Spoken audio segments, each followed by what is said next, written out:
Evangelho de Mateus, capítulo 8. Vou fazer novamente a mesma leitura que nós fizemos no início dessa reunião.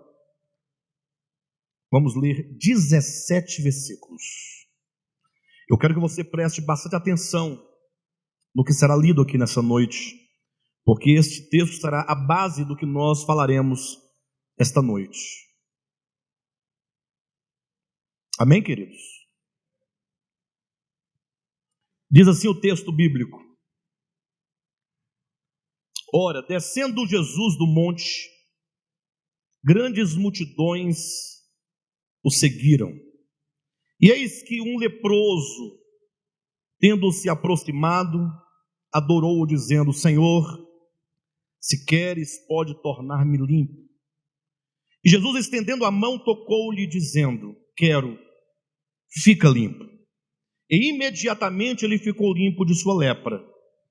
Disse-lhe então Jesus: Olha, não o digas a ninguém, mas vai, mostra-te ao sacerdote, mas vai mostrar-te ao sacerdote e fazer a oferta que Moisés ordenou para servir de testemunho ao povo. Tendo Jesus entrado em Cafarnaum, apresentou-se-lhe um centurião, implorando: Senhor, o meu criado jaz em casa, de cama, paralítico, sofrendo horrivelmente. Jesus lhe disse: Eu irei curá-lo. Mas o centurião respondeu: Senhor, eu não sou digno de que entres em minha casa, mas apenas manda a palavra, e o meu rapaz será curado. Pois também eu sou homem sujeito à autoridade, tenho soldados às minhas ordens, e digo a este: vai, e ele vai, e a outro: vem, e ele vem, e ao meu servo: faze isto, e ele o faz. Ouvindo isto, admirou-se Jesus e disse aos que o seguiam: Em verdade eu vos afirmo que nem mesmo em Israel achei fé como esta. Digo-vos que muitos virão do Oriente e do Ocidente e tomarão lugares à mesa com Abraão, Isaque e Jacó no reino dos céus, ao passo que os filhos do reino serão lançados para fora nas trevas. Ali haverá choro e ranger de dentes. Então lhe disse Jesus ao centurião: Vai-te, seja feito conforme a tua fé. E naquela mesma hora o servo foi curado. Versículo 14. Tendo Jesus chegado à casa de Pedro, viu a sogra deste acamada e ardendo em febre. Mas Jesus tomou-a pela mão e a febre a deixou. Ela se levantou e passou a servi-lo. Chegada a tarde, trouxeram-lhe muitos endemoniados, e ele meramente com a palavra expeliu os espíritos e curou todos os que estavam doentes, para que se cumprisse o que fora dito por intermédio do profeta Isaías: Ele mesmo tomou as nossas enfermidades e carregou com as nossas doenças. Diga amém. Queridos, interessante, nós vemos aqui uma sequência de ações de Jesus, né? Jesus curando o leproso, curando o servo do centurião, curando a sogra de Pedro, e também curando a muitas pessoas que estavam possessas de espíritos, de demônios. O Senhor realizando uma série de curas, e o texto nessa primeira parte conclui dizendo que tudo isso aconteceu para que se cumprisse a palavra de Deus acerca de Cristo, que Ele mesmo tomou as nossas enfermidades e carregou todas as nossas doenças. Observe que o relato de Mateus sobre tais curas não é um mero relato para falar de algumas curas que o Senhor tivesse feito. Na verdade, o Senhor ele fez muitas obras. João, no seu evangelho, ele vai dizer que se fosse escrever tudo o que o Senhor disse, tudo o que o Senhor ensinou e tudo o que ele realizou, e aí ele usa uma hipérbole para falar sobre isso, ele diz que no mundo inteiro não caberiam tantos livros que seriam escritos. Então o Senhor realizou muitas obras. Entretanto, quando o Espírito Santo conduziu Mateus, Marcos, Lucas, João, cada um dos evangelistas ou apóstolos, para escrever os seus livros, o Senhor os conduziu para que eles escrevessem de tal modo que pudesse conter naquele livro e na ordem como são colocadas as coisas, pudessem conter uma revelação, para que depois, quando nós, outras pessoas, fossem ler as Escrituras, pudessem não somente ter o conhecimento, a informação de que Jesus curou muitas pessoas no sentido físico da palavra, mas também que o Senhor quer nos trazer um ensinamento, uma mensagem, uma verdade que pode certamente mudar e alterar as nossas vidas. Ou seja, quando eu leio essas palavras, eu não somente fico sabendo que o Senhor um dia no passado curou algumas pessoas, mas eu vou compreender por esse texto que o Senhor tem algo a me falar também essa noite, tem algo a falar para vocês, de modo que nós poderemos, tanto quanto esses que foram curados, experimentarmos a bênção do Senhor, como eles também experimentaram.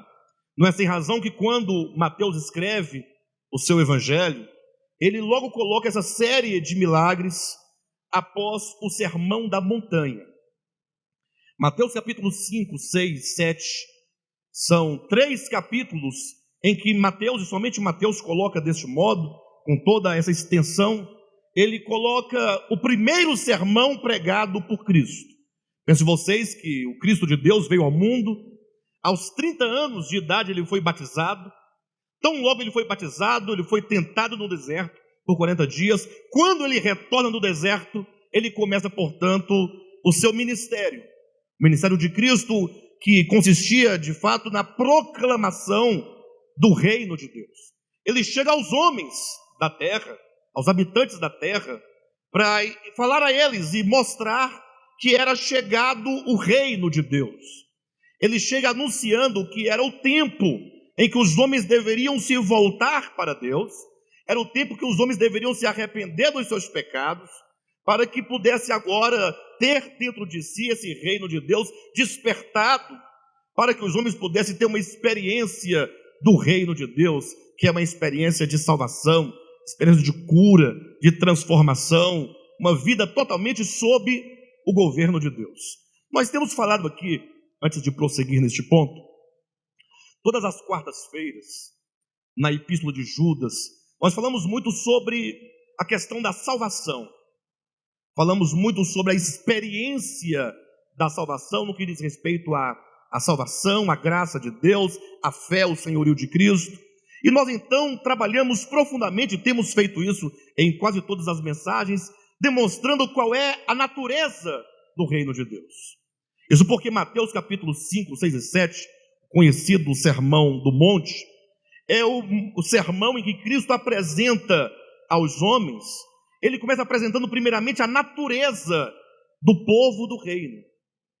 Depois ele apresenta a natureza do povo do reino, ele apresenta a lei desse reino. Ou seja, como é que esse povo é conduzido? Quais são os parâmetros de vida, de relacionamento, de comportamento dos homens que compõem o reino de Deus? E eu quero dizer para os irmãos que não tem nenhuma pessoa que seja sincera consigo mesma, que ao ler o Sermão do Monte, Mateus 5, 6 e 7, não conclua a leitura desse sermão de Cristo, e não conclua e ao cabo da leitura a pessoa fique profundamente triste.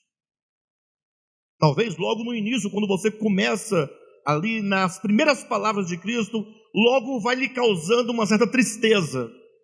Lógico, talvez não uma tristeza para a morte, mas uma tristeza no sentido de que nós vamos percebendo quão distantes nós às vezes estamos do que é o reino de Deus. Imagine vocês, Jesus começa dizendo acerca dos cidadãos do reino, né? Ele começa dizendo assim: bem-aventurados os pobres em espírito, porque deles é o reino de Deus. Quando ele diz pobre, na sua Bíblia me parece que está pobre de espírito, né? Mas é uma tradução um pouco equivocada. O melhor seria os pobres em espírito, ou seja, aqueles cujo espírito é um espírito totalmente despojado de qualquer orgulho, de qualquer arrogância. É o coração de uma pessoa que entende que não é nada em si mesma, uma pessoa que compreende que não tem justiça própria, uma pessoa que entende que Deus é tudo, que Deus é fonte de tudo, e portanto tal pessoa é uma pessoa esvaziada de qualquer arrogância, esvaziada de qualquer orgulho, esvaziada de qualquer pretensão. Talvez exatamente como disse Maria, em Lucas capítulo 2, né, na sua oração, ela falando acerca de Cristo, diz que ele despediu vazio os ricos e encheu de bens os famintos. Ou seja, aqueles que se aproximam de Cristo com o espírito cheio, espírito orgulhoso, cheio de presunção, de orgulho, essa pessoa certamente sairá de sua presença vazia. Mas aqueles que se aproximam, como diz Isaías, né? Aquele para quem Deus olha é o quebrantado de coração. Este é aquele para quem Deus olha. Este é aquele a quem Deus enche de bens os famintos.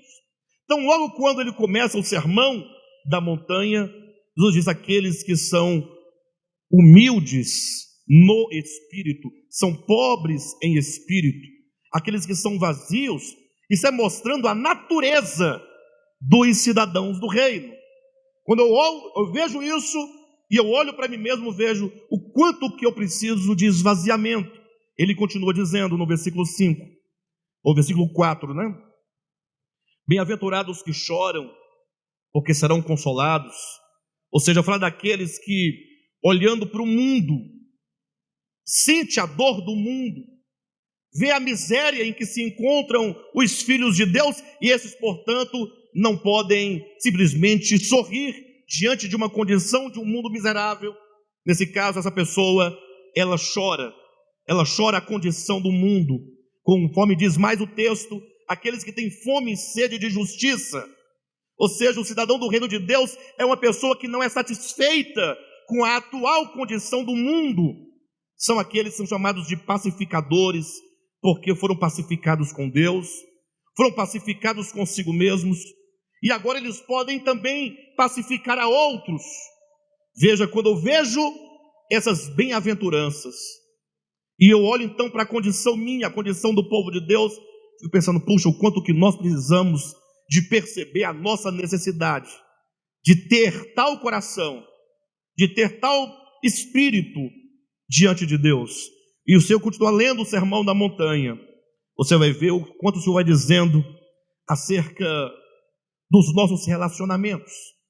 Ele fala que no reino de Deus não é possível que um cidadão do reino de Deus, ele cultive a inimizade, ele cultive a impureza, ele cultive a maldade. Ele vai então discorrendo e mostrando que no reino de Deus não se deve pagar o mal com o mal, mas o mal se paga com o bem. Ele vai dizendo que nós não devemos voltar as costas àquele que nos pede emprestado, que nós não devemos julgar o outro.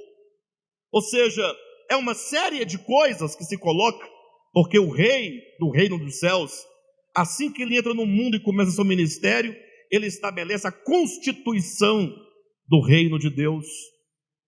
Um padrão tão alto, um padrão tão elevado, um padrão celestial, né? Padrão celestial. Cristo, ele sobe no monte de onde ele fala as bem-aventuranças, de onde ele fala sobre a natureza do cidadão do reino de Deus, de onde ele fala acerca da lei do reino de Deus. É um padrão alto, é um padrão celestial. Diante de tal mensagem, não poucas pessoas aqui mesmo no nosso ministério, pessoas na internet, pessoas no WhatsApp, estão dizendo, pastor, mas que padrão, que coisa. Eu me recordo que eu ministrei aqui na semana retrasada, e me parece uma pessoa até fez um comentário na publicação do vídeo na internet, dizendo assim, que ninguém alcançaria ou alcançará tal padrão. O senhor declarou como uma assertiva, né, como uma afirmativa. Do contrário, né, teríamos muitos Cristos, né? Essa pessoa certamente tentando falar algo negativamente, acabou falando positivamente, porque quando todos nós, ou todos os homens, viverem como Cristo, de fato teremos muitos Cristos. Não tenha isso por heresia. Lembre-se que lá em Atos capítulo 14 é dito que em Antioquia os crentes foram pela primeira vez chamados de quê? Cristãos. A palavra cristão procede da palavra Cristo. Isso, em Antioquia foi a primeira vez chamado de cristãos. Mas vejam, quando nós então olhamos para tal padrão, para tal consciência, pense comigo, isso não nos traz um certo desejo de avançar, ou talvez nos traga um certo sentimento, assim, uma tristeza. Essa semana uma pessoa me falava: pastor, eu não sei, mas eu ouço tanto a palavra, mas quando eu olho para mim eu não consigo perceber esse evangelho agindo dentro de mim. Então, queridos, quando a gente olha para a nossa condição e olhamos para o evangelho, às vezes há um abismo, né? Às vezes há uma distância, e não poucas pessoas chegam a tal entristecimento que chega à desistência. A pessoa fala: não, esse padrão não é para mim, esse padrão é inatingível. Outras pessoas se revoltam a tal ponto por não alcançarem tal padrão e por acharem que é um padrão inatingível, que chegam a considerar que aqueles que pregam tal padrão são hipócritas, porque pregam tal padrão, mas também não possuem tal padrão. Vocês entendem? E outras pessoas ficam ali com uma tristeza profunda por não alcançarem tal padrão, tentando cumprir, tentando realizar, tentando fazer acontecer. Ora, quantas vezes você, eu te pergunto, ao ouvir a palavra, não pensou consigo assim: puxa, eu acho que agora eu vou avante, eu vou vencer essa inclinação, eu vou vencer essa deficiência, eu vou vencer essa dificuldade. Quem aqui algum dia já se propôs a vencer uma dificuldade? Deixa eu ver a mão. Já se propôs? Mas e quantas vezes, tendo nós proposto cumprir, de repente nos vimos fracassando? Basicamente seria aquela experiência que está em Romanos, capítulo 7, né? Quando diz: o bem que eu quero fazer, este eu não faço, mas o mal que eu não quero fazer, este eu acabo fazendo. Talvez o nosso grande problema seja exatamente esse: tentar vencer os pecados. Pastor, o grande problema é tentar vencer os pecados? Sim. Talvez o grande problema seja esse: nós tentarmos mudar o nosso coração. E na tentativa de tentar mudar, nós não encontramos nenhuma força em nós mesmos, nenhuma capacidade real para efetuar em nós uma mudança interior. Por isso que Mateus, quando escreveu o seu evangelho, ele colocou capítulo 5, 6 e 7, o Sermão da Montanha, apresentando tão alto padrão. Então logo Cristo conclui, diz a Escritura que ele desce do monte. É o capítulo 8, foi o capítulo que nós lemos agora na introdução dessa ministração. Quando Cristo desce, o que Jesus encontra? Quando Jesus desce do monte, eu pergunto para você, o que ele encontra? Ele encontra primeiramente um leproso. Depois ele encontra quem? O centurião clamando por cura para o seu servo. Depois ele encontra a sogra de Pedro, que está acamada, impedida de servir.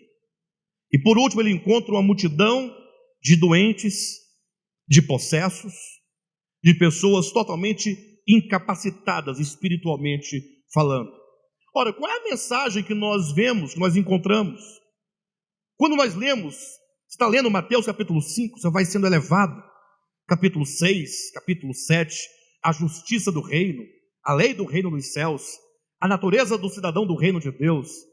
E de repente, quando você desce com Cristo desse monte, você se depara com toda sorte de pessoas enfermas. Ou seja, uma coisa é o padrão do reino de Deus, uma coisa é aquilo que é o reino de Deus, uma coisa é aquilo que Deus é aquilo que é a vontade de Deus. Outra coisa são os homens, outra coisa sou eu, outra coisa é você. Ou seja, os homens estão abaixo do monte, eles estão muito aquém da vontade de Deus, porque esses homens estão doentes. Todas essas enfermidades aqui registradas, e esses enfermos, falam da condição do homem, que não alcança tal padrão, que não alcança tamanha justiça, que estão distantes daquilo que Deus deseja para as suas vidas. Então, se você, na sua experiência, tem experimentado não somente os desafios, mas sobretudo muitas frustrações, na busca do cumprimento da palavra, você pode se ver aqui, não nos capítulos 5, 6 e 7, mas você pode se ver aqui no capítulo 8, no meio desses infernos. Isso porque, para que alguém possa alcançar o padrão do Evangelho, primeiramente, ela precisa de reconhecimento da sua enfermidade.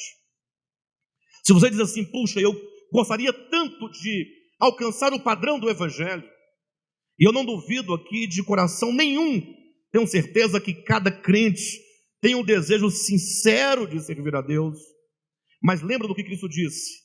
Certa ocasião, diz a Bíblia que ele chamou Levi para ser um dos seus apóstolos. Levi é o que nós conhecemos por Mateus, e Mateus era coletor de impostos, né? Imagine você que ser um coletor de impostos no contexto daquela época era um agravo para o povo de Israel. Isso porque o povo de Israel, eles eram colônia de Roma, no sentido de que Roma dominava sobre Israel, e Roma cobrava altos impostos do povo de Israel. Então, o que os romanos faziam? Contratavam pessoas do povo hebreu, do povo de Israel, para serem os coletores de impostos para Roma. Então, o povo de Israel via nesses coletores de impostos um traidor. Ainda mais porque não somente eles cobravam altos impostos, mas também eles exageravam, cobrando altos juros, extorquindo o seu próprio povo. Agora imagine que Jesus chame um homem desse, né, para segui-lo. E então Jesus vai à casa de Mateus, Mateus lhe oferece um banquete, Jesus se assenta à mesa com Mateus e com outros coletores de impostos, com outras pessoas também tidas por pecadoras aos olhos de Israel. Nesse momento diz a Escritura que, presta atenção, nesse momento a Escritura, que os fariseus e os escribas começaram a murmurar entre si, dizendo, por que este homem come com os pecadores? Olha a questão, por que ele come com os pecadores? Jesus, ouvindo isso, respondeu dizendo, os sãos não precisam de médico. Você é são? Pense comigo. Você está curado plenamente? Fariseus e escribas murmuravam contra Cristo, dizendo, né, que ele comia com os pecadores. Ele falou, não, mas eu vim para os doentes, eu não vim para os sadios. Se vocês são sadios, eu não vim para vocês. Esse é o grande problema da religião. A religião imprime uma ideia na mente das pessoas de que elas são sãs, de que elas não são doentes. E aí as pessoas começam a fechar as suas portas para não receber dentro das suas congregações aqueles que eles julgam doentes. E o Evangelho fala exatamente o oposto. Jesus veio para os doentes. Os fariseus e escribas, e não muitos dos nossos dias, não reconheciam a sua enfermidade. Então a primeira coisa que nós devemos pensar, se nós queremos alcançar o Evangelho, no sentido de alcançar a prática do Evangelho, se quando você ouve o Evangelho, você percebe que há uma distância entre a sua vida e o que está escrito, então você tem que ter o reconhecimento, eu sou doente, e eu preciso, portanto, de cura. Eu preciso que o Senhor toque a minha alma, o meu coração, para que Ele possa mudar a minha condição. Porque enquanto nós estivermos doentes, nós não conseguiremos cumprir, nem realizar a vontade de Deus. Interessante que eu quero extrair agora para os irmãos, a partir desse entendimento, de que os homens são doentes, de que nós estamos doentes espiritualmente falando, e que precisamos de cura. Eu quero extrair alguns princípios, quero que vocês me acompanhem. Porque se você entender a sua necessidade, e você proceder segundo o Evangelho, eu tenho plena certeza que você vai experimentar profundas mudanças. O primeiro caso, eu quero falar apenas de dois, do centurião e do leproso, porque o tempo não me permite discorrer mais a outras situações. O primeiro caso, o caso do leproso, nos apresenta alguns pontos que são essenciais. Imagine vocês que o leproso, e olha que a lepra, em todo o Antigo Testamento, ela é símbolo do pecado. O leproso, portanto, fala de um homem, né, que foi acometido de uma enfermidade na pele, que vai comendo os seus membros, a partir das suas extremidades, e vai comendo e destruindo o seu corpo. E essa doença, portanto, representa o pecado que vai destruindo pouco a pouco o homem, que vai corrompendo o homem, e vai levando então este homem à morte. O problema é que quando o Antigo Testamento coloca a lei acerca do leproso, nós devemos compreender isso para olhar para a nossa situação. É importante que diz que quando o homem percebesse no seu corpo, na sua pele, uma mancha branca, na sua barba, na sua calva, na sua pele, onde quer que seja, ele deveria procurar o sacerdote. O sacerdote haveria de fazer uma inspeção nele, olhar, observar, analisar, e aí então o sacerdote tinha autoridade para declarar ou não se aquele homem estava leproso. Quando o sacerdote percebia que aquela pessoa tinha lepra, o sacerdote declarava ele leproso, aquela pessoa era expulsa da cidade e agora tinha que andar errante, juntamente com outros leprosos. A lei determinava que ele tinha de desgrenhar o cabelo. Para quem não entende o que é desgrenhar, deveria assanhar o seu cabelo. Olha a situação. Deveria assanhar os seus cabelos, colocar a mão sobre o bigode e sair gritando: imundo, imundo, imundo. Essa era a condição. Mas para que isso acontecesse, se a pessoa chegasse a tal condição, primeiramente ela tinha que ser declarada imunda.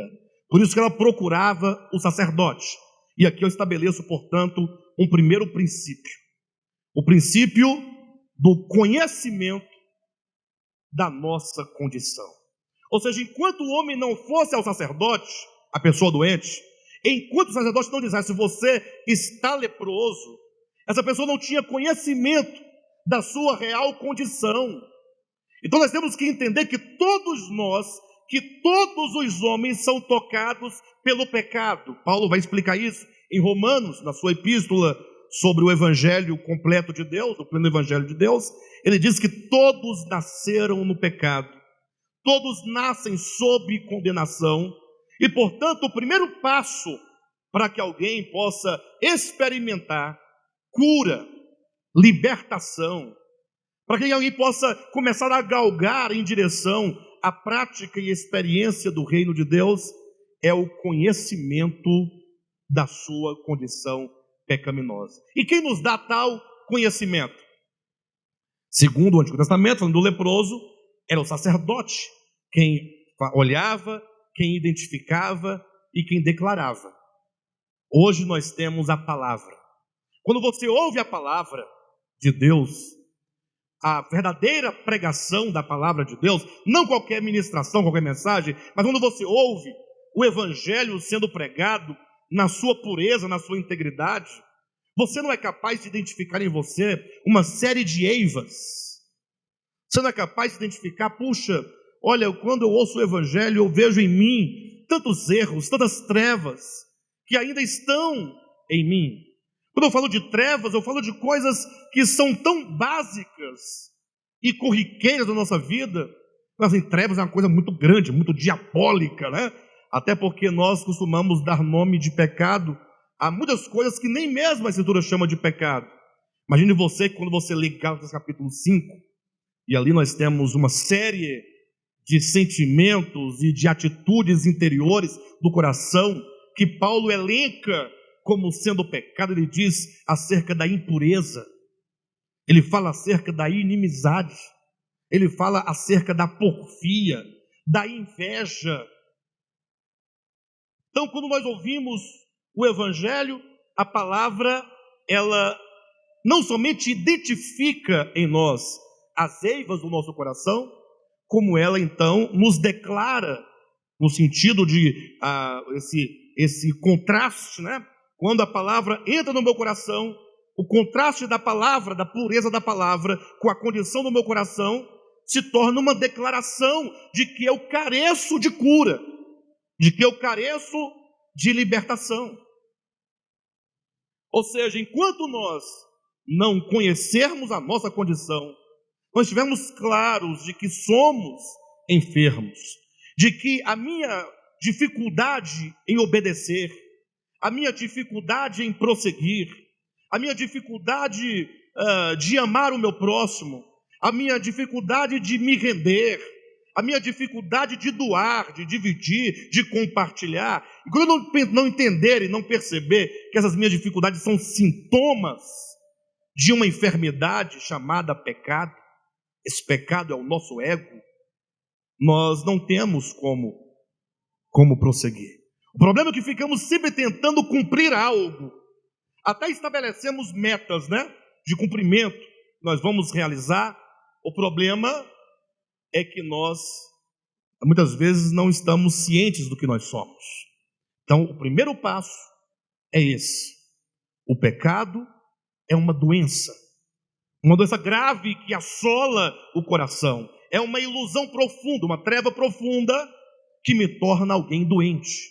E, portanto, eu sei que eu preciso de cura. O problema é que não basta nós também só sabermos que somos doentes. Há muitas pessoas que sabem que são doentes, muitas. Eu conheço algumas, inclusive, que até mesmo se orgulham da sua enfermidade espiritual. Eu estou caído, estou prostrado, é verdade. Estou doente, não consigo prosseguir, não consigo fazer, não, estou no pecado mesmo, estou no mundo. Mas então essa pessoa, ela tem o conhecimento. E se ela sabe da sua condição, por que não há uma mudança? Porque não somente devemos ter o conhecimento, mas você tem que agora ter o reconhecimento da sua necessidade e agora agir proativamente no sentido de buscar em Deus essa cura. Diz a Escritura que quando Cristo descia do monte, é certo que esse leproso que se aproxima de Cristo, ele não estava no meio da multidão, porque ele não podia estar no meio da multidão.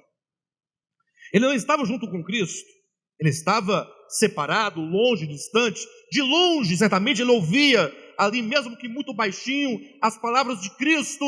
Quando Cristo desce, ele se aproxima. Ele vai ao encontro de Cristo. Ele se prostra diante de Cristo. E ele clama dizendo: Senhor, se tu queres, tu pode tornar-me limpo. Ou seja, essa pessoa não somente sabe que é doente, não somente reconhece que precisa de cura, mas ele tem uma ação. Ou seja, muitas vezes nós ficamos apenas ouvindo as palavras de Cristo, ouvindo, e às vezes até mesmo nos enchendo de uma série de entendimentos teológicos, de uma série de compreensão teológica, mas às vezes nós ficamos simplesmente esperando que alguma coisa miraculosa aconteça, que alguma coisa mude, e não tem mudado muitas vezes. Seria basicamente aquele caso daquele homem que estava há 38 anos no tanque de Betesda, paralítico, 38 anos, esperando que um milagre acontecesse. Entra Jesus no tanque e pergunta para ele: queres ser curado? Tem até um pregador muito engraçado, vocês devem conhecer, ele faz piada com tudo, e disso acaba tirando a essência da verdade, porque quando se faz uma piada, por mais engraçada que seja, tira o sentido que a palavra quer transmitir, porque você deu um outro significado para ela. Ele diz assim que Jesus é a pessoa mais engraçada que tem no mundo, porque ele chega lá no tanque e pergunta para um paralítico se ele quer ser curado, como se fosse uma pergunta tola e idiota. Mas será que Jesus perguntaria alguma coisa tola para alguém? Quando ele pergunta ao homem: queres ser curado? Jesus está perguntando para ele: você tem o desejo interior de uma mudança? Porque de nada vale, porque o fato é, Deus quer nos curar. Ou não quer curar? Deus quer ou não quer curar? Diz a Escritura que Deus deseja que todos os homens sejam salvos e cheguem ao pleno conhecimento da verdade. Ou seja, ele tem um desejo, ele não tem prazer na morte do ímpio. Ele já nos deu todas as coisas, nos conduzem à vida e à piedade. Agora, se ele quer muito, eu até de vez em quando faço alguns comentários de algumas canções, que a gente fica pedindo para Deus, para ele fazer, eu fico pensando, e ele não vai fazer? e ele não vai realizar? Alguém já teve a sensação de pedir a Deus tanto e me parece que ele não quer? Alguém já teve tal sensação? Ou talvez ele queira, mas será que ele tem o poder para realizar? Aí Jesus pergunta, não pergunte a Deus se ele quer ou se ele pode. A pergunta é, você tem o desejo? Se você tem o desejo, então você se aproxima. Nós devemos nos aproximar de Cristo, em adoração, em reconhecimento de que Ele é o Senhor, como fez o leproso, Senhor, chamando de Senhor, prostrado, em adoração. Senhor, se tu queres, pode tornar-me limpo. Jesus estende a mão, toca o leproso e diz, eu quero. Fica limpo. Imediatamente ele ficou curado da sua lepra. Ou seja, Jesus quer. Agora nós precisamos dessa ação. A oração não é algo que nós usamos para simplesmente ficarmos pedindo a Deus as coisas do nosso ego. Felizmente o cristianismo transformou a oração num tanto de coisas, menos naquilo que deve ser. A pessoa quer um carro, ela quer uma casa, ela quer um casamento, ela quer tanta coisa, quer passar num concurso público, ela quer uma conta boa, ela quer uma boa aposentadoria, ela quer que Deus cure até um caroço na mão, um alejo nas costas, uma coisa ou outra. Mas quantos conseguem perceber a sua condição interior e se aproximam em oração do Senhor? Ou seja, todos nós temos motivos diversos e espirituais para orar. Ou seja, o que nós fazemos nas nossas orações? Você tem uma semana inteira para frente, que tal você começar a colocar agora a oração? Começar a falar, Senhor, olha para dentro de mim, olha para o meu coração. Senhor, começa a revelar quais enfermidades estão aqui.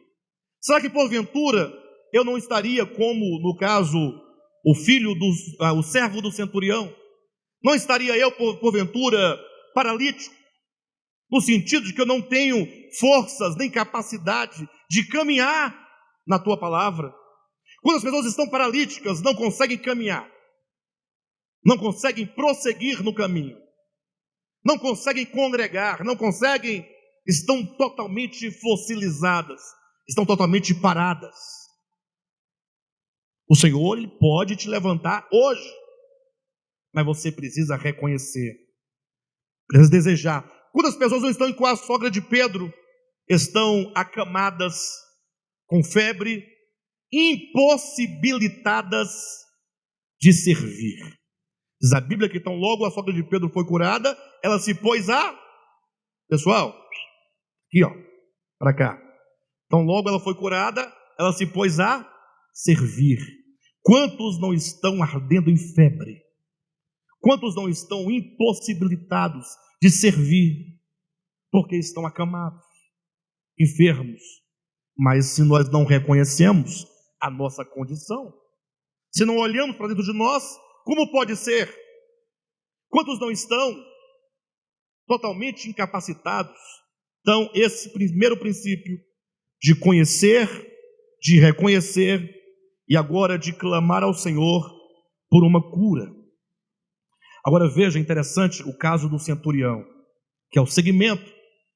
O centurião tinha um servo que estava enfermo em casa, estava paralítico. E ele então falou para Jesus assim, olha, o meu servo está em casa paralítico, e eu quero que o Senhor o cure.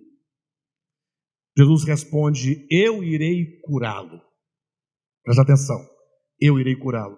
Quando Jesus diz, eu irei curá-lo, olha as palavras do centurião, Senhor, eu não sou digno de que tu entres na minha casa, mas eu sei que o Senhor tem autoridade, e eu sei que a palavra tem poder, porque eu sou homem de autoridade.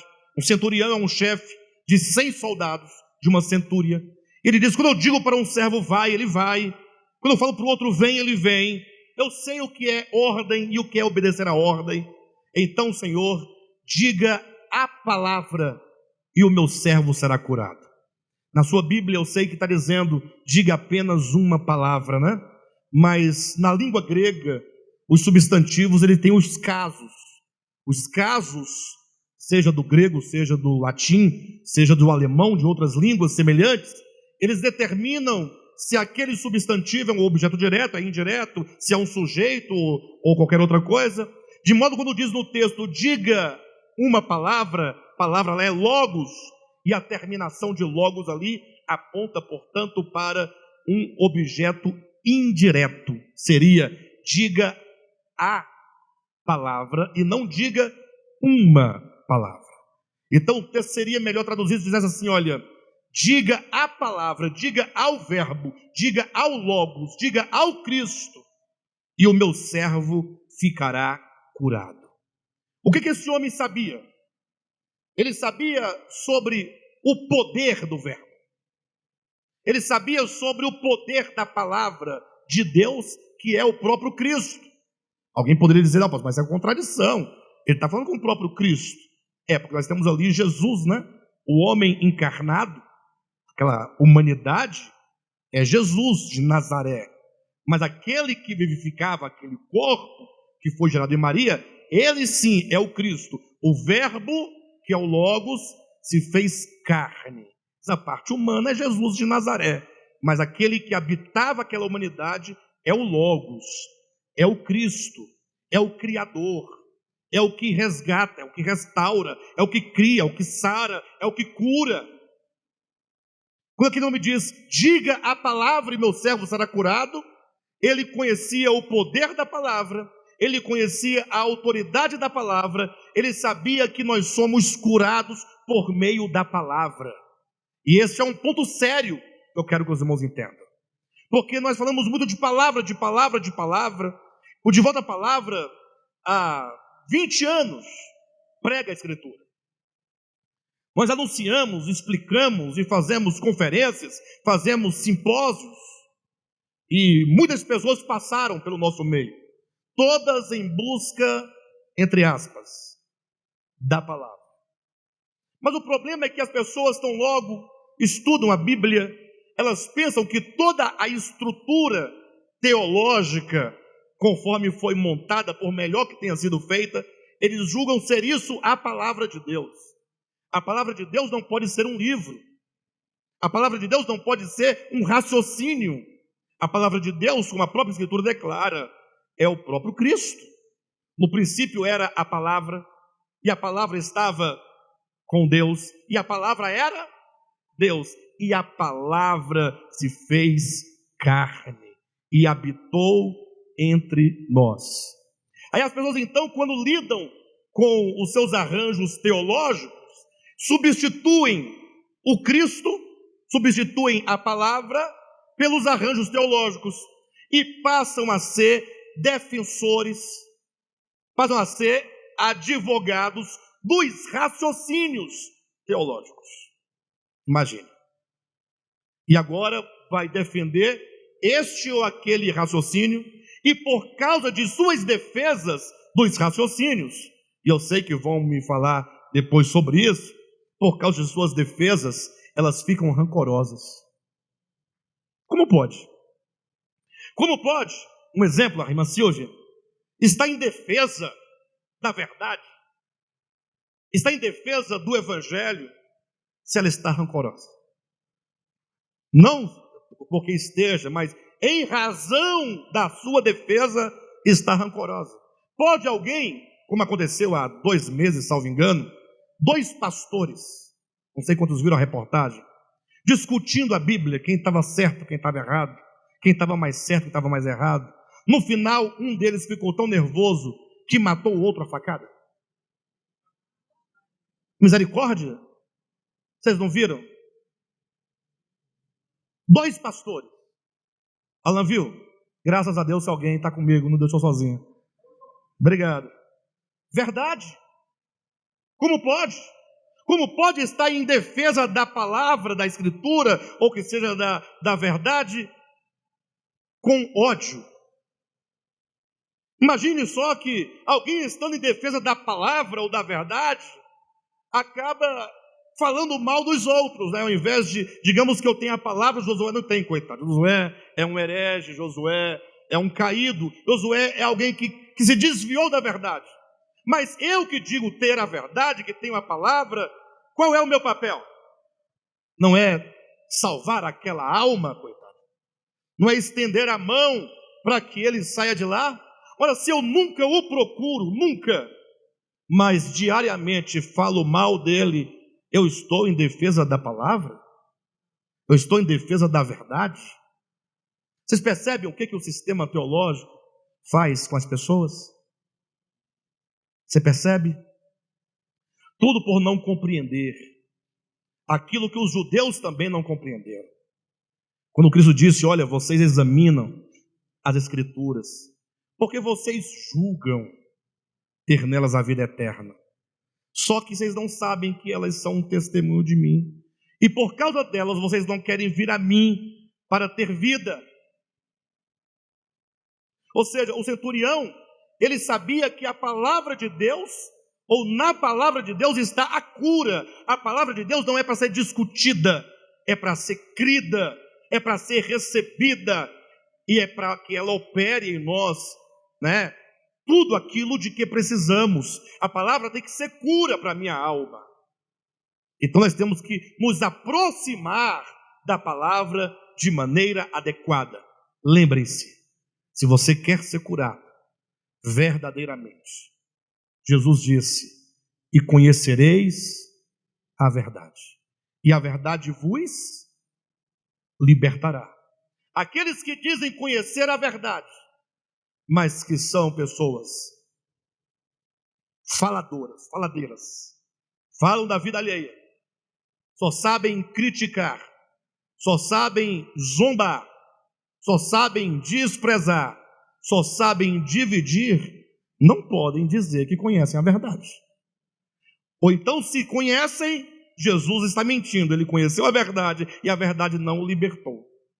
O que ele conheceu foi apenas sistemas de pensamento, sistemas teológicos.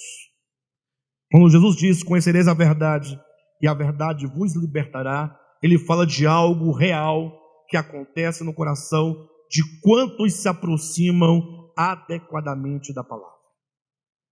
Como se aproximar, pastor, da palavra de maneira adequada? Primeiro, anote aí, você precisa ser um amante da palavra de Deus. Você tem que amar a verdade de Deus. Amar a verdade significa que você a deseja a todo custo. Amar a verdade significa que você vai perseguir essa verdade até que você a encontre, até que você toque, até que você então tenha uma profunda experiência com ela. Há um texto na Bíblia, abra por favor em 2 Tessalonicenses capítulo 2, 2 Tessalonicenses capítulo 2, versículos 9 e 10. Ora, o aparecimento do iníquo é segundo a eficácia de Satanás, com todo poder e sinais e prodígios da mentira, e com todo engano de injustiça aos que perecem, porque não acolheram o amor da verdade para serem salvos. Não acolheram o amor da verdade para serem salvos. Se você deseja experimentar profunda salvação, você tem que amar a verdade. Pastor, amar a verdade em que aspecto, em que sentido? É você ter no coração um desejo sincero de não descansar enquanto você não encontrar aquilo que, relativamente falando, no sentido que é possível você conhecer e compreender acerca de Deus. Quantas vezes alguém fala algo para você e você simplesmente olha assim meio atravessado? Talvez, eu falo talvez, né? Nós somos um grupo tão pequeno de pessoas, somos 200 pessoas, grupo pequeno, mas é possível que aqui dentro tenha pessoas que venham, que escute e às vezes fica assim meio atravessado. pensando, isso aí não está muito correto. Esse pastor, sei lá, ele mudou muito. Mas como mudou? Mas, a pessoa não sabe nem falar o que é. A pessoa vai, né? Mas o que é mesmo? Não é esse pastor, não tem o que falar. Aí eu pergunto, ora, você ama a verdade? Olha para mim, eu amo a verdade. Quando eu digo que eu amo a verdade, eu não estou dizendo que eu tenho a verdade, muito menos que sou a verdade. Eu quero dizer que eu amo a verdade e vou persegui-la até o fim. E que não vou ficar conformado com aquilo que entendo, que sei. Porque se porventura eu perceber que alguma coisa não está certa no meu pensamento, eu preciso mudar, porque eu amo a verdade. Já ouviram aquela frase assim, eu nasci católico, vou morrer católico? Todos os evangélicos criticam os católicos disso. Porque meu pai vai morrer católico. O crente não admite essa palavra, não admite? Mas e o crente que nasceu crente vai morrer o quê? Não vai mudar? Pastor, mas tem que mudar? Tem que mudar. Estava um dia na minha casa, um vizinho do apartamento de cima foi lá resolver um problema. Primeira vez que eu conversei pessoalmente com ele, ele tinha que ver um problema lá do teto, né? Que é o piso dele, que é o teto meu. E aí ele entrou, aí ele olhou para mim, assim, me olhando. É uma pessoa diferente, é uma pessoa que olha assim, fica assim, dá aquela olhada assim, bem, sabe? E eu não baixo a cabeça, né? Fiquei olhando para ele também. Aí ele olhou, depois de uns 10, 15 segundos, assim, você é evangélico? Eu percebi que ele era, que ele tinha cara de evangélico, né? Evangélico tem cara de evangélico, não tem? Tem. Aí eu falei assim, não, graças a Deus, Jesus me libertou. Eu fui evangélico muito tempo, mas Jesus já me libertou.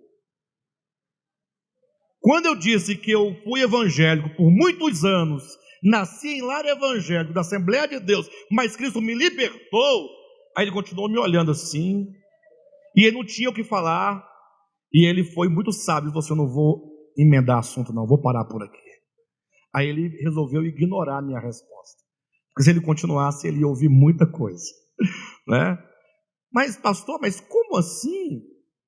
Não, veja, nós estamos num processo, preste atenção, nós estamos num processo. Nenhuma pessoa quando nasce, nós está sabendo de tudo. Talvez você nasceu num lar católico, digamos. Você foi para a missa muitas vezes, foi para a catequese, não tem a catequese? Aí você fez catequese, fez primeira comunhão, talvez você fez crisma, você crismou, fez parte do grupo de jovens, né? O grupo carismático, ou talvez você tenha nascido num lar evangélico. Você foi um assembleiano pequenininho, canelinha de fogo, cresceu ouvindo. Talvez você tenha sido um batista, um presbiteriano. Poxa, tudo isso foi muito bom para nós. Mas a questão que eu falo, que eu digo aos irmãos, será que tudo aquilo que nós recebemos na infância, aquilo era o absoluto da verdade? Será que não eram ali os nossos primeiros passos? Mesmo nos rudimentos, mas era um conhecimento rudimentar. Daquele que ama a verdade diz, se há alguma coisa a mais, e eu tenho certeza que há, eu quero conhecer. E conhecendo, eu quero para mim essa verdade.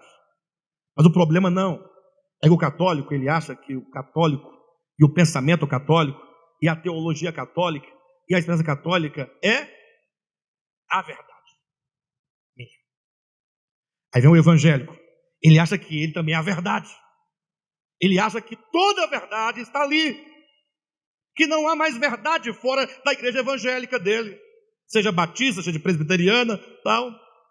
Aí o pior se é para matar, é o devapiano. Dizer, agora eu encontrei a verdade. Pastor, não encontramos não? Então, não, nós estamos no caminho, queridos. Nós estamos compreendendo algumas coisas que não compreendíamos. O que compreendíamos no primeiro ano de ministério, imagine vocês, vão se espantar, não cai não. Primeiro ano de DEVAP. Toda sexta-feira tinha o que, Rosirene? Sexta-feira, Ora, por que sexta? Não me pergunte. Você sabe a resposta. É um ranço. Nós fazíamos reunião, culto de libertação. No Devap, não chamava Devap, né? Mas éramos nós. Eu era o pastor da igreja. Era igreja, somente igreja, depois foi igreja, foi comunidade cristã em Ceilândia, enfim, a Rosilene ia lá, o pessoal vinha com a cabeça assim, ó, para a gente orar na cabeça deles, para expulsar o que tinha que expulsar. Já teve busca de batismo com o Espírito Santo? Não Devap. O Josué estava lá querendo falar em língua, não falava. Brincadeira, José. Pastor, mas foi no Devap? Foi. Ué, parou por quê? Olha, por quê? Porque nós crescemos. Quando eu entendi, e se fiz, não entendia. Se fiz com sinceridade, com honestidade, como quem deseja. Mas o Senhor, como um pai, pega na mão dos seus filhos, fala: filho, vamos crescendo, vamos entendendo. E na medida que você vai entendendo, você não pode se apegar a essas coisas. Agora tem que compreender. Agora imagine só que nessa mudança, lá falando desse primeiro ano, a Rosilene fica assim de canto. Pastor, agora está mudando muito, não vai ter mais culto de libertação. Ela poderia não estar conosco hoje, sim ou não? Porque achou que eu estava mudando a palavra. Eu estava mudando a palavra? Quando nós deixamos de fazer culto de libertação, eu estava mudando a palavra? Eu podia estar mudando a minha palavra. A palavra de Deus é imutável. Ah, mas você pregava. Mas o que eu estava pregando não estava condizente com a palavra. E quando você entende que não está condizente, você tem o dever, a obrigação, e só vai avançar se você amar a verdade. Você vai dar um passo. Aí você ama a verdade. Se você não avança, você não ama a verdade. Já nesse ministério já fizemos muitas coisas interessantes. Mas o Senhor, pouco a pouco, foi nos ensinando, nos mostrando, e nós fomos passando de um nível para o outro.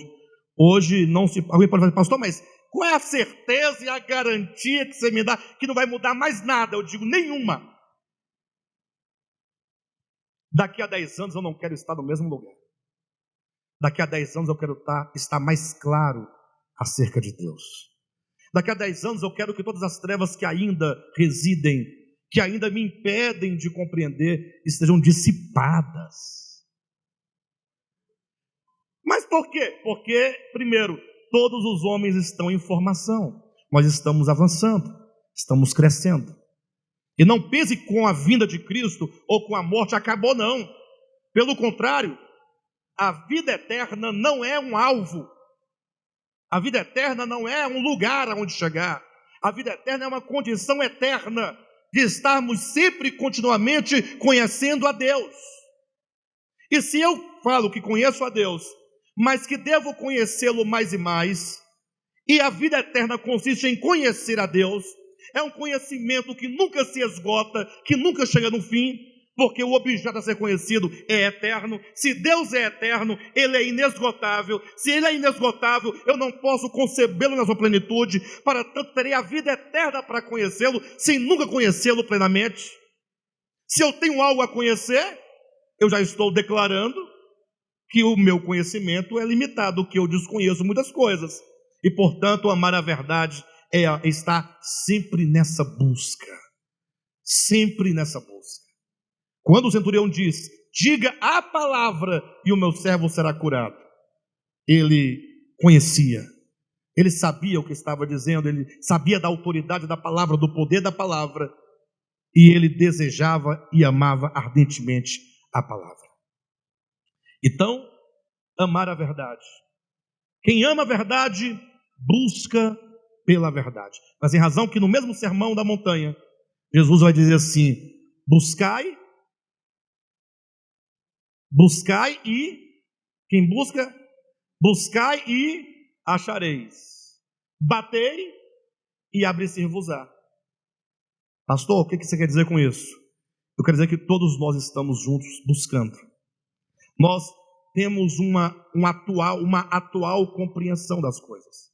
Agora, eu tenho uma certeza claríssima, e essa certeza, sendo bem redundante, uma certeza absoluta, que aquilo que nós hoje entendemos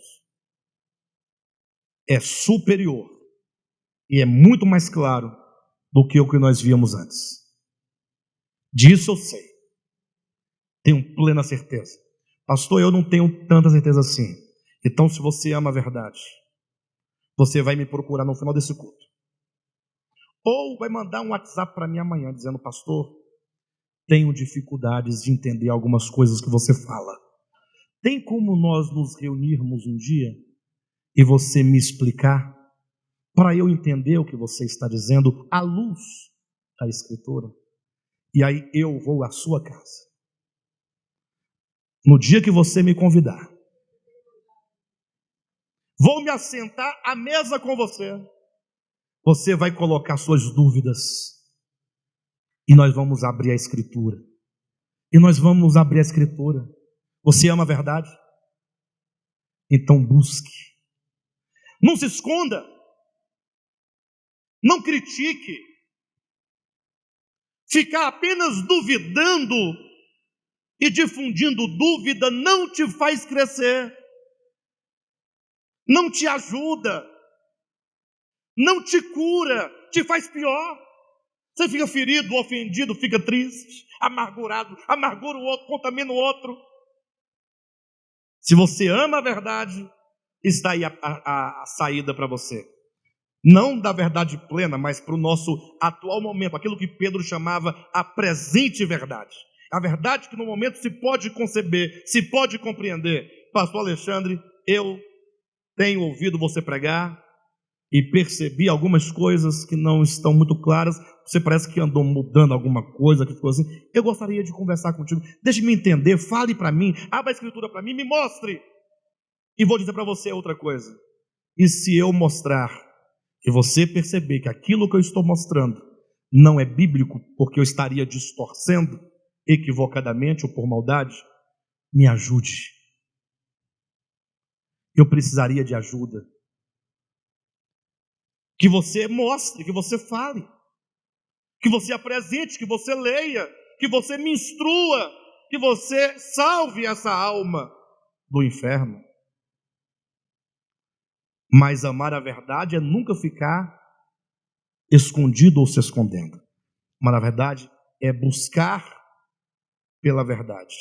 Não subestime a verdade, porque muitos ficam subestimando a verdade, superestimando a si mesmo.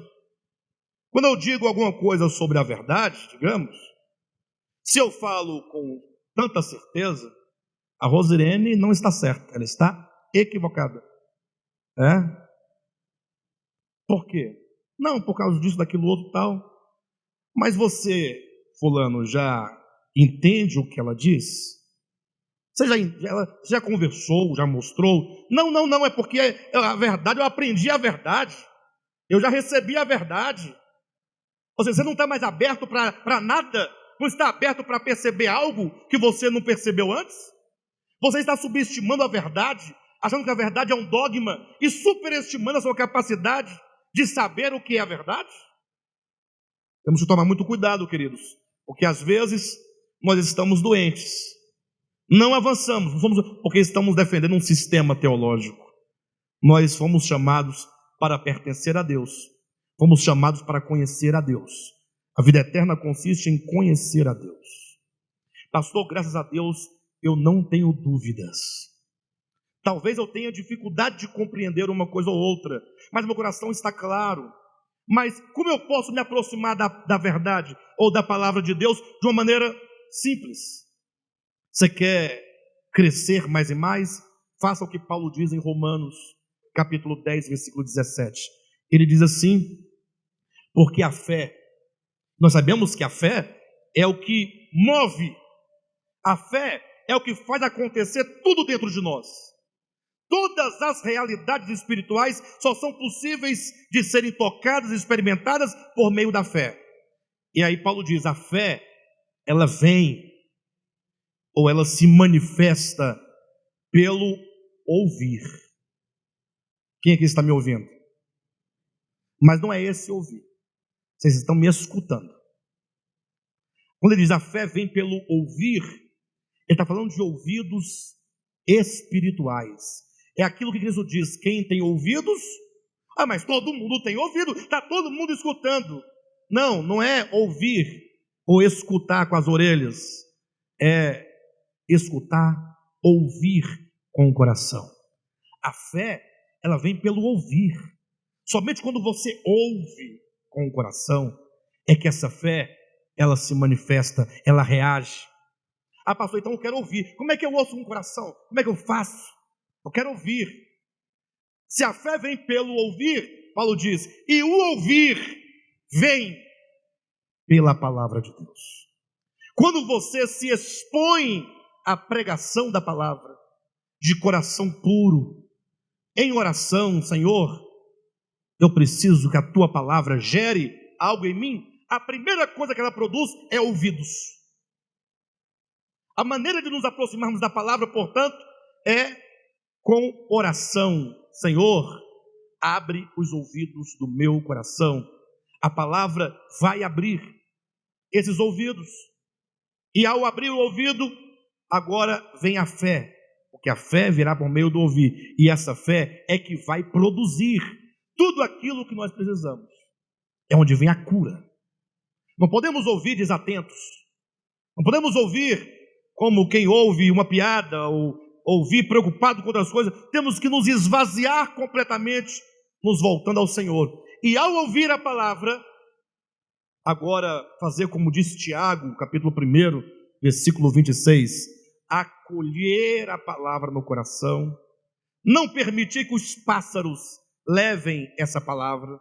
Lembre da parábola do semeador, que a semente caiu à beira do caminho, a semente é a palavra de Deus, vieram os pássaros e comeram e levaram a semente, não produziu fruto e nem iria produzir, os pássaros levaram a semente.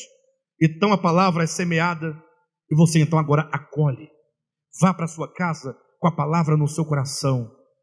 Senhor, o sermão da montanha, Senhor, o sermão da montanha fala da tua vontade. Senhor, o sermão da montanha é maravilhoso. Leia então o sermão da montanha, leia em oração e peça, Senhor, eu me vejo como aqueles enfermos, incapazes de cumprir tão grande padrão elevado. O próprio Jesus disse, se a vossa justiça não exceder em muito a dos escribas e fariseus, não podereis entrar no reino de Deus. Então o Senhor precisa de uma justiça excelente, que é tua, e eu preciso alcançar tal coisa. Aí você então, orando essa palavra, você começa a acolher a palavra. Ela vai se assentando. Você vai ruminando durante a semana. Permaneça em oração. E essa palavra então começa a habitar ricamente o seu coração. Mas tem que amar a palavra. Tem que amar a verdade. Tem que desejar pela verdade. Tem que buscar a verdade. Sabendo que somente conhecendo interiormente a verdade é que seremos libertos de todos os males, de todas as enfermidades espirituais que nos privam de uma experiência com o reino de Deus. Amém?